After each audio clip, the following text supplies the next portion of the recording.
Hi. There's a puppy. Yeah, there might be a puppy in this story. What's that? Puppy, yeah.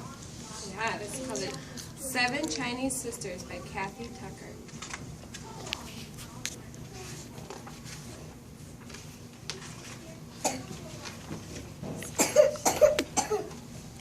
Can you count these with me?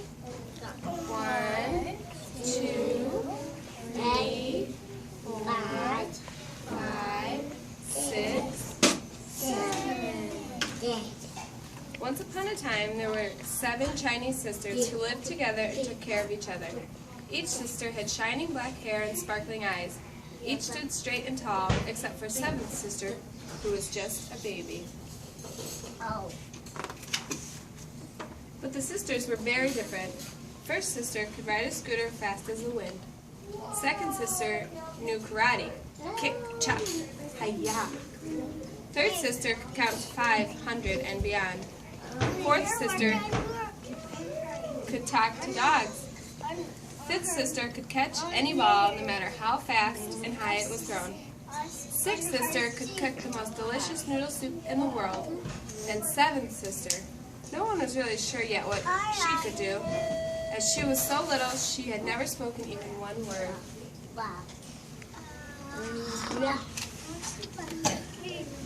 Far away across the bridge, through a forest and up a mountain, lived a terrible dragon. One day he woke up very hungry. He took a big and smelled something wonderful. It was 6 sisters' noodle soup. What do you think he's going to do? Eat them. What do you think he's going to eat? The sisters. You think he's going to eat the sisters? Well, he smelled the soup, so we'll see. Down the mountain, over the forest, and across the bridge flew the dragon, straight to the 7th sister's house. The sisters were so busy, they didn't see him coming. First sister was polishing her scooter. Second sister was practicing her black belt. Third sister was counting grains of rice. Fourth sister was talking to a stray beagle. Look at that. It has a tree on it. Fifth sister was throwing a ball up a mile or so and catching it. Sixth sister had just stepped into a pantry to get some more noodles. And 7th sister was crawling around on the kitchen floor.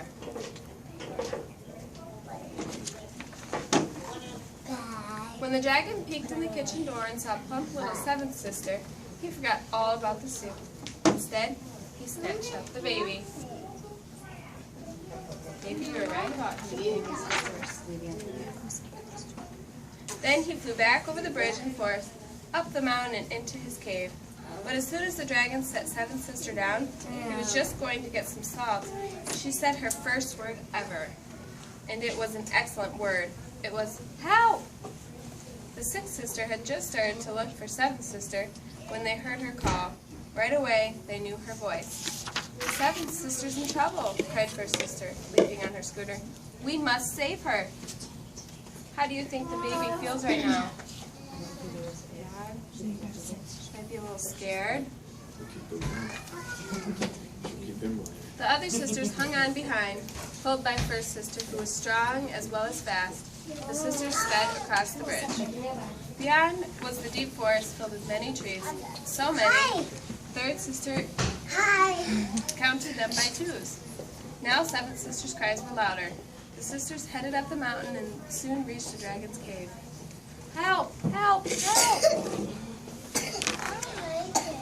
You don't like it? Well, we'll see what happens. Maybe the dragon isn't so mean after all. They could smell smoke and hear the dragon's most awful roars. Poor sister listened carefully. Dragons do not talk exactly like dogs, but still she could understand a little. The dragon was roaring. There's no use calling for help. You're going to be my supper. And suddenly 7th sister shouted her second word ever, which was no. If you don't bring her out, sir, you will regret it, called poor sister in the best dog language she could manage. The dragon stopped roaring. What was that girl yelling? All he could understand was, bring her out, sir. But no one had ever tried to talk to him before, and he was so curious he picked up 7th sister and rushed outside. Do you think people can really talk to dragons? No. second sister stepped forward, then fast as lightning, she leaped into the air, slapped the dragon on the chin, and shouted, "Hi-ya!"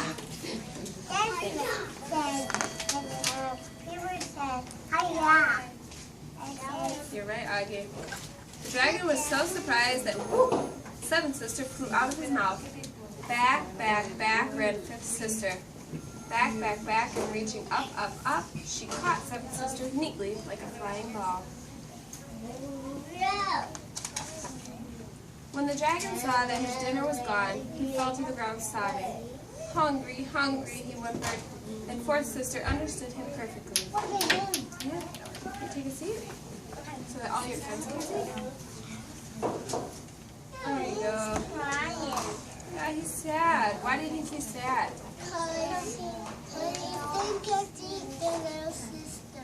Because he's hungry. What do you think the sisters could feed him?